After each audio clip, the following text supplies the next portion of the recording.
അവന്റെ നോട്ടം കണ്ടില്ലേ? ഇത് കണ്ടിട്ട് നിനക്കൊന്നും തോന്നണില്ല? എന്ത് തോന്നാൻ? ഓന്റെ ലവറിന്റെ മുമ്പിൽ വെച്ചിട്ട് ഓനിങ്ങനെ നാറ്റിച്ച ഓൻ നിന്നെ ആരാധനയോട് നോക്കുന്ന പറയുന്നത്? എന്തായാലും അവൻ ശരിയല്ല, അവന്റെ ഉദ്ദേശം ശരിയല്ല. നീ പിന്നെ ശരിയാന്നല്ല, അത് മതി. എടി അവനെ പറ്റി പറയുമ്പോ അവള് തർക്കിക്കുന്നത് എനിക്ക് മനസ്സിലാക്കാൻ പറ്റും. നീ എന്തിനാ അവനിങ്ങനെ സപ്പോർട്ട് ചെയ്യണേന്ന്? സപ്പോർട്ടിന്റെ കാര്യമില്ല. ഇതുവരെ എനക്കോ നിനക്കോ ഓൾക്കോ ഒരു കുഴപ്പമുണ്ടാക്കിയിട്ടില്ല. ചില സമയത്ത് നിന്റെ ഓവർ റിയാക്ഷൻ പോലും സഹിച്ചിട്ടേ ഉള്ളൂ. പിന്നെ നിനക്കെന്താ ഇത്ര ദേഷ്യം അവനോട്? എനിക്ക് എന്തിനാ അവനോട് ഇത്ര ദേഷ്യം ഒന്നും നിനക്കറിയില്ലേ? അവന്റെ പാസ്റ്റ് വെച്ചിട്ടല്ലേ. ഒരാളെ പാസ്റ്റ് വെച്ചിട്ട് പ്രസന്റ് ലൈഫ് ജഡ്ജ് ചെയ്യുന്ന അത്ര നല്ല കാര്യം എനിക്ക് തോന്നുന്നില്ല. അതത്ര ശരിയായിട്ടുള്ള കാര്യമായിട്ട് എനിക്കും തോന്നിയിട്ടില്ല. ഞാൻ അവന്റെ പാസ്റ്റ് അല്ല, ഈ പ്രസന്റ് ലൈഫ് വെച്ച് തന്നെ ജഡ്ജ് ചെയ്തോണ്ടിരിക്കണത്. അതിന് എന്റെ പ്രസന്റ് ലൈഫിന് എന്താ കുഴപ്പം? എന്റെ പ്രസന്റ് ലൈഫിൽ എന്താ കുഴപ്പം?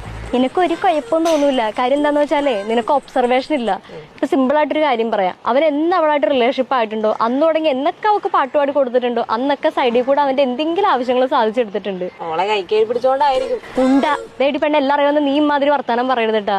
കഴിഞ്ഞ മാസം അവന്റെ അമ്മയ്ക്ക് പാടില്ല എന്നും പറഞ്ഞ് അവളുടെ കയ്യിൽ നിന്ന് കുറെ പൈസ മേടിച്ചുകൊണ്ട് പോയി. എന്നിട്ട് നമ്മ രണ്ടുപേരും പിറ്റേ ദിവസം ഡാൻസ് ചെയ്യുന്ന വന്നപ്പോ ആ കടയിലായിട്ടിരിക്കണം നമ്മ കണ്ടതല്ലേ. അന്ന് നീ ഒറ്റ ഒരുത്ത് തടഞ്ഞുകൊണ്ട് ഞാനത് അവളോട് പറയാണ്ടിരുന്നു പോലും. എടി അന്ന് അതിന് ഓന്റെ അമ്മേനെ എന്നെ കണ്ട് നമുക്ക് എന്താ ഉറപ്പ്? കാരണം നമ്മൾ അവര് ഫോട്ടോയിൽ മാത്രമേ കണ്ടിട്ടുള്ളൂ. പിന്നെ അന്ന് കണ്ടത് സൈഡ് വ്യൂ ആ.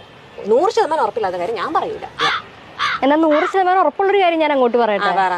കഴിഞ്ഞ 3 ദിവസം അവള് പനിയായിട്ട് വന്നിട്ടില്ല. പിന്നെ അവള് വന്നേക്കണത് ഇന്നാണ്. ഇത്ര നേരോട്ട് അവൻ അവളുടെ ഹെൽത്തിനെ പറ്റി ഒരു വാക്ക് പോലും ചോദിച്ചിട്ടില്ല. ഇതെല്ലാം എന്തിനോ നമ്മളെ മുമ്പിൽ ചോദിക്കേണ്ട ആവശ്യം? അത് അവര് ഫോൺ വിളിച്ച് സംസാരിച്ചിട്ടുണ്ടാവുമായിരിക്കും. ഇല്ല, സംസാരിച്ചിട്ടില്ല. ആശാനെ ഒരാഴ്ച ഭയങ്കര തിരക്കായിട്ട് അവളുടെ മെസ്സേജ് പോലും എടുത്ത് നോക്കിയിട്ടില്ല. അതൊക്കെ ഞാൻ കാലത്ത് വന്നപ്പോ തന്നെ ചോദിച്ചു. എന്റെ പൊന്നു മോളെ നിന്നെ ഞാൻ സമ്മതിച്ചിട്ടാ. ഇതാ അവരെ കണ്ട, അവരെ മുഖഭാവം കണ്ടറിയോ ഓനിപ്പോൾ പനീന്റെ കാര്യം അന്വേഷിക്കുന്നതെന്ന്. നിന്റെ ഒബ്സർവേഷൻ സ്കില്ല് ബിഗ് സീറോ ആണ്ടോ മോളൂ സാർ. അവന്റെ മുഖഭാവം കണ്ടറിയാ അവൻ അടുത്ത ഊറ്റലിനുള്ള നമ്പർ ഇറക്കിക്കൊണ്ടിരിക്കണെന്ന്. എന്നാ ബെറ്റ് വെക്കാം. അറിവിശിക്കാൻ നിന്റെ അടുത്താ? അത് കള. ബെറ്റ് വെച്ചാൽ പാലിക്കാതെ ചരിത്രം എനിക്ക് ഉണ്ടായിട്ടില്ല. എന്നാ പറ, എത്ര രൂപയ്ക്ക്? പൈസക്കല്ല, ഓനിപ്പോ ഓളെ പനീന്റെ കാര്യം എല്ലാം അന്വേഷിക്കുന്നുണ്ടെങ്കിൽ നാളെ വൈകുന്നേരത്തെ ചായം കടി എന്റെ വക. Okay, deal.